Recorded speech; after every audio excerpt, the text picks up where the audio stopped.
Hi everyone. I'm going to show you all how I make coffee for me. Um, in a sense, this is my review for coffee. Um, I I'm Vietnamese, so I come from Vietnam. I will say one thing is that I like drinking Vietnamese coffee. I don't know if it's just a preference for it, a propensity for it, a prejudice towards Vietnamese coffee, whatever it is. I like Vietnamese coffee. So I'm going to show people how I make Vietnamese coffee. The reason why is because apparently every time I make this for somebody, they think it tastes amazing, really, really good, or whatever it is. And they always wonder, how do I make it, and the steps that go into making a cup of uh, Vietnamese coffee with sweetened condensed milk. It's an iced version of coffee, and I'm gonna explain to you um, part of the nerding side of making coffee my way more than anything else. So first off, when it comes to coffee, the level of sweetness, whatever it is, those are all preferences. I already have my condensed milk in this cup right here. Sweetened condensed milk in this cup right here. It's regular sweetened condensed milk. There's sugar-free versions, yada yada, low sweet, low sugar versions, whatever. So ultimately, it's always to a preference. Because of diffraction and reflection or so, it looks like there's a lot of sweetened condensed milk in this cup. Realistically, there's not. There's probably about maybe an ounce and a half worth of sweetened condensed milk. I like mine fairly on the slightly less than moderate sweet side of coffee. So that's the gist. The other thing is, the way I look at it is, if you're gonna make Vietnamese coffee in Vietnam, or the Vietnamese term is, so it's iced, or the Vietnamese coffee is sweetened coffee with sweetened condensed milk that's iced, or the Vietnamese way of saying is cà phê sữa đá. So let's talk about the ingredients. Yes, you have to have hot water. You have to have coffee grounds. I make it the very, very old-fashioned, old way. You go to a Vietnamese cafe, they're going to make it the same way, and they use something called a French press. Ultimately, it's pretty much a metal or tin filter. Bottom line is made out of tin, but it's a filter. It's a coffee filter. A lot of people use paper filters, and the way I look at it is a tin filter, so it's recyclable, it's reusable, doesn't waste anything.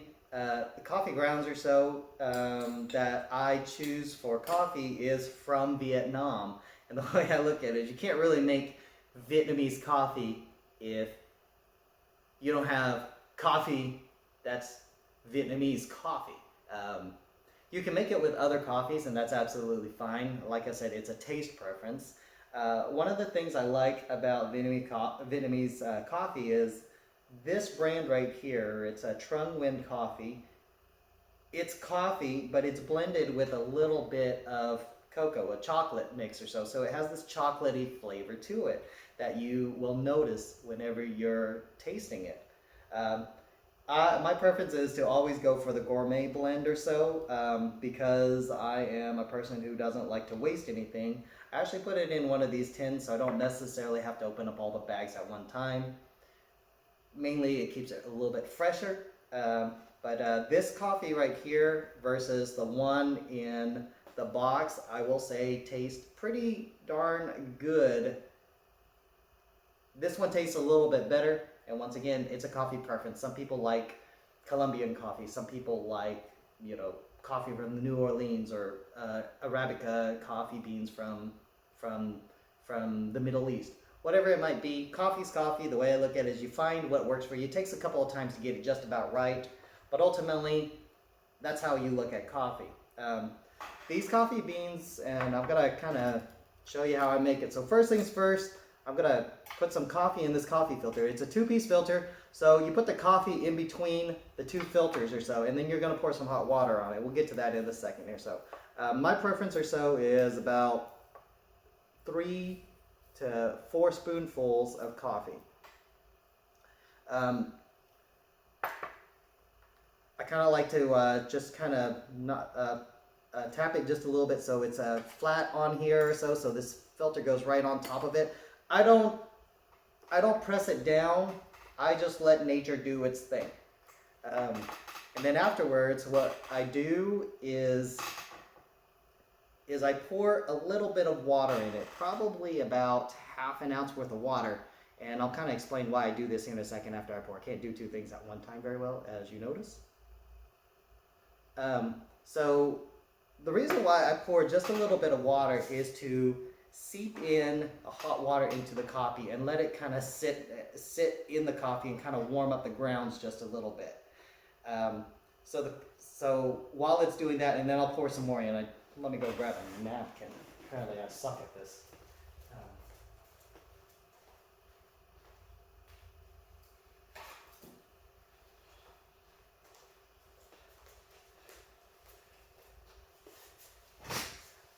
Never prepared an item or so in front of the camera before, so yeah, I'm that good. So the whole thing is, after you kind of let it sit for about a minute or two, let it drain or whatever it is, then you do your coffee pour. Coffee beans from around the world, they taste different because of where they're grown, because of the mineral content of the soil, because of the water content, the humidity, the kind of water. So Trong Nguyen coffee is planted in the central highlands of Vietnam. It's roughly about, kind of like up in the mountains just a bit. And Vietnamese mountains, they're not the tallest mountains in the world or anything like that, but they're about 2,000–3,000 feet up. So elevation-wise, about 2,000 feet up. The rain there is perfectly clean. It's clear waters. The mineral content of the soil in the area is very, very high in mineral content, which makes the flavors of it what it is.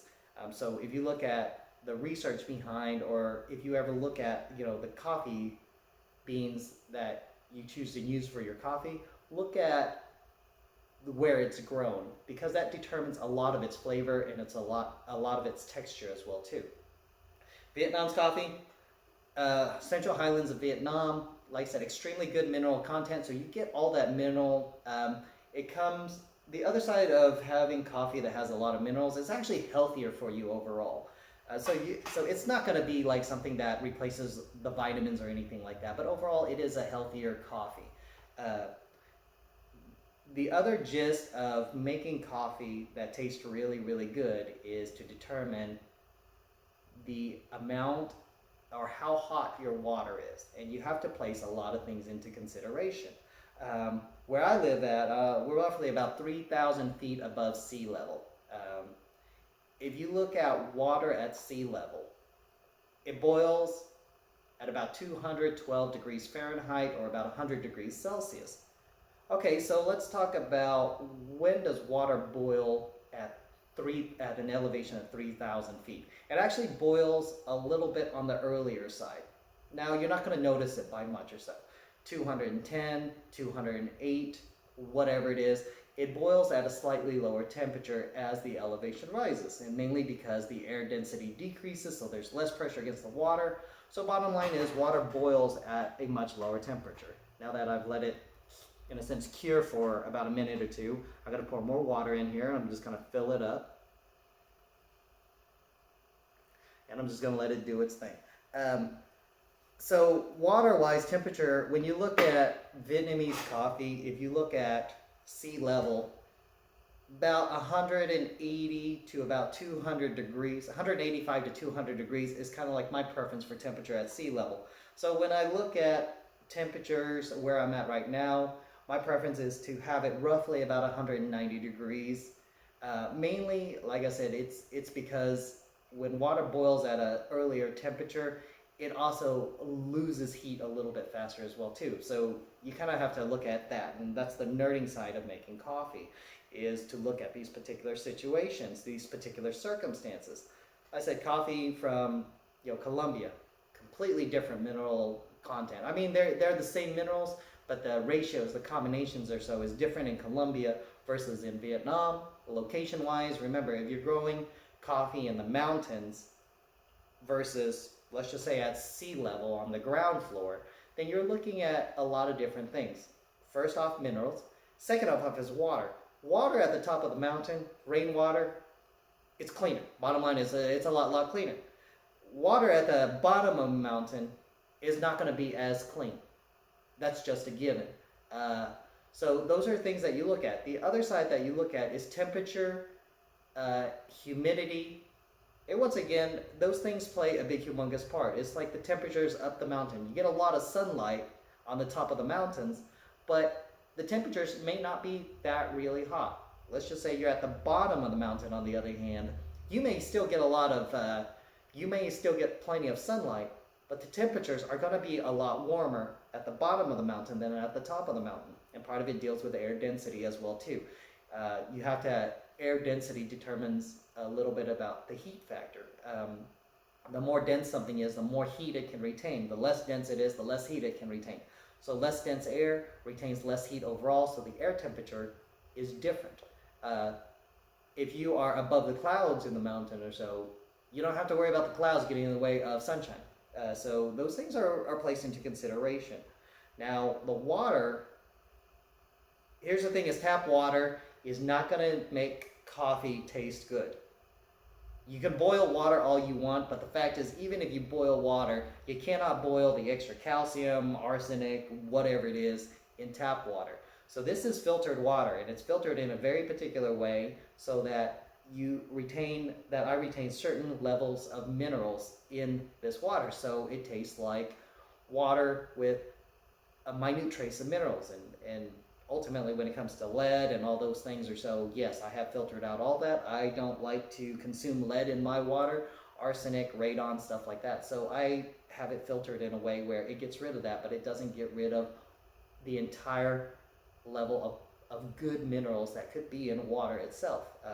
Technically, if you think about it, my water that I filter from the tap is probably as clean, if not cleaner, than bottled water. I have made this comment before that I don't really use bottled water because I don't use plastic. I think bottled water is a waste if I can do it myself and have a healthier quality of life without the extra waste and the environmental impact as well too. So yes, I do filter my water to have better water overall. As you notice, making coffee this way is slow. It's not something that takes 5 minutes, 10 minutes or so to make. It takes a little bit longer. It's to preference as well too. So the other side of the coin of making good coffee is patience and time. If you don't have good patience and good time, you don't make good coffee. Quality coffee is a good thing because it helps to invigorate your brain. It's a good dose of caffeine. It makes you feel good if you make it correctly, but if you rush it because you're on a rush or whatever it is, the coffee quality will not be that great. Overall, I know people will compromise or so that they can have their dose of coffee and enjoy their day, and now most people just go to the store like McDonald's, Starbucks, Dunkin' Donuts, whatever it is, and just get coffee because it's faster. I get it. Everybody's in a rush. But to enjoy a good cup of coffee, it has to be made the right way. It's not like fast food. Fast food has low quality. Welcome to life. Good things take time. So after this coffee is made, we're going to stir it, we're going to mix it, and we're going to pour it over ice. The ice that I use for my coffee is made not like regular ice is made. So welcome to how spoiled I am. The ice that I utilize for my coffee is made by freezing one side of it and letting it slowly freeze to the other side. It makes the ice clearer. Most ice or so, you put it in a tray and it freezes from the outside in. The problem with that is it doesn't maintain the consistency of the ice, but it also makes the ice melt faster as well too. Well, ice melting fast will change the flavor, the consistency of your coffee. Well, I'm not really the biggest fan of having those changes. I want those to change. I want my ice to melt a certain way where I can enjoy my coffee over time. If you look at Vietnam, it's a very, very warm place. So if you have ice that melts really quick, then you get a watered down coffee within 10, 15, 20 minutes. The reason why I use my ice is because I drink my coffee over about 2 hours, 2.5 hours. If you're going to drink your coffee in 30 minutes, don't worry about your ice. But one of those things to consider is how much ice you put in it, because it will determine how watered down, diluted your coffee gets as well too.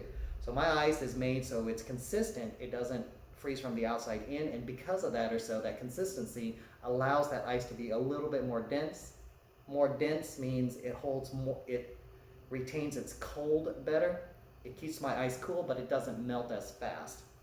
So once it does melt when you first pour it in, and it's supposed to. And that's the other key thing is when you make Vietnamese coffee that you plan to ice it down, yes, it's supposed to be a little bit thicker than normal, because you know as the ice melts, it will thin out your coffee. So that's another consideration, is if you're going to make a non-ice version of this coffee, then you're going to make this coffee already thinned out and not as thick. Probably use a little less sweetened condensed milk, used a little bit more coffee as well too, and it'll make it the way you want it to. I'm going to pour just a little bit more water here. So those are the considerations when you look at making a good cup of coffee.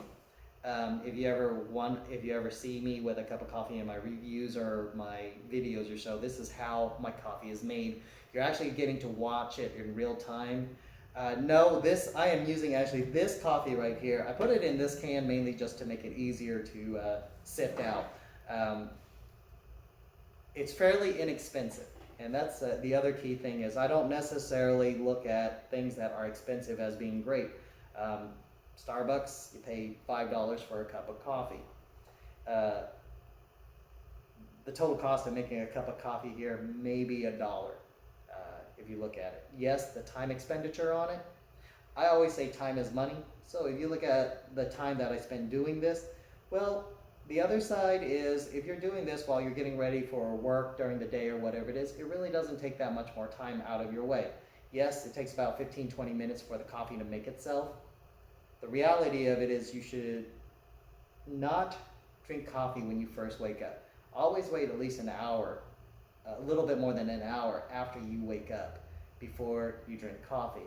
It's healthier for you overall. It allows your mind to kind of wake up first before it gets a dose of coffee and gets hammered with, oh my gosh, I'm awake. So don't necessarily drink coffee when you first wake up. So when everybody rushes to make a cup of coffee to wake up when they first do that, you're making your brain do something it doesn't want to do. It doesn't work as well. This is designed to help invigorate, make you feel good, energize you, make your brain wake up in a certain way so you can be more productive, so you can be more efficient, but at the same time you can be happy. You can feel good. So that coffee is particularly that way for that particular reason. So this is the gist of how really my coffee is made. I'm gonna pretty much done with this part. I'm gonna go ahead and put this on here for now.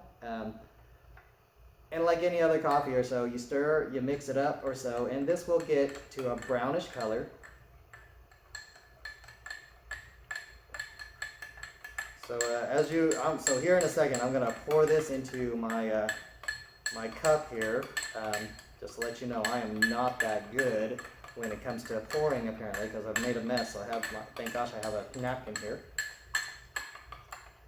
So those things place into consideration. First off, like I said, the quality of your water, the temperature of your water. So elevation, if you're at a higher elevation, you probably do want your water a little bit hotter than normal when you're making coffee. If you're at a lower elevation, you don't necessarily need that water really, really hot. 180, 185 degrees will do absolutely fine. Like I said, if you're at, I don't mean to be rude or so, but if you plan on making coffee at 4,000, 5,000 feet above sea level, then yeah, you probably need it about 195, almost 200 degrees, so that it's gonna do its thing the right way. like I say, coffee is to preference or so. So the amount of coffee grounds you can use, the amount of sweetened condensed milk you can use, that's completely up to you to figure out that balance between what makes it taste good and what it doesn't. As you notice, this coffee is thick. If you drink this or so, you're going to taste the thickness or so, thickness behind it. Of course, as you all have known, I have mentioned this before that I use a cup that is a double-walled glass cup, mainly because it retains the temperature better and it keeps my coffee from melting as readily as a regular glass cup. I like glass for all of this, so yeah. So I'm actually a right-hand pourer. I pour better on my right hand than my left. So ultimately, the next step is you pour your coffee into your glass or so. Pour it over the ice or so. It will taste better this way. It will allow the ice to kind of melt and thin out the liquid just about right.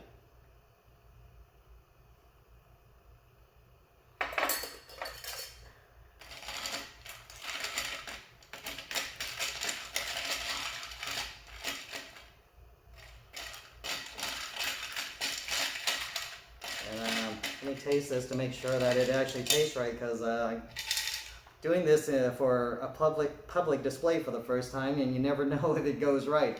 The other times I've always made it, it's always tasted good. So actually, yeah, it tastes exactly the way I normally make it. Well, anyways, this is how I make my coffee.